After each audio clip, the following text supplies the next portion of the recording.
மக்களே வணக்கம். இன்னைக்கு நம்ம என்ன பார்க்க போறோம்னா, தட்டைப்பயிர் தான். வருஷம் முழுசும் மழைநீரை மட்டுமே நம்பி வளர்ற பயிர்ல இதுவும் ஒண்ணு தான். இது பாசனத்துக்கு பாசனம் அதிகம் தேவையில்ல பார்த்துக்கங்க.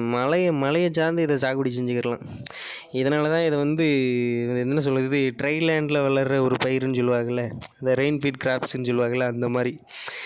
இது என்ன பண்ணுது, மழை நீரை மட்டுமே பயன்படுத்தி வளர்கிறதுனால தான் இந்த பேரை நம்ம வழக்கமாக ஸ்கூல்லலாம் நமக்கு சொல்லி கொடுத்துருப்பாங்க.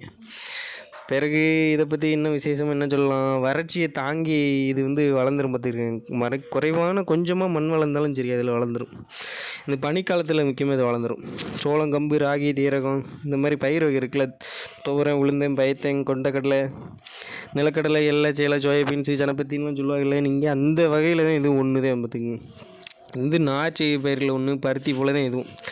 இது சணல், மரவள்ளிக்கிழங்கு இந்த இடத்துல கூட இது வளர்ந்துரும் பார்த்துக்கிறங்க. தட்டைப்பயிரை நம்ம வளர்க்குறதுக்கு குறைஞ்ச அளவு மழையே போதுங்க. 300லேருந்து ஒரு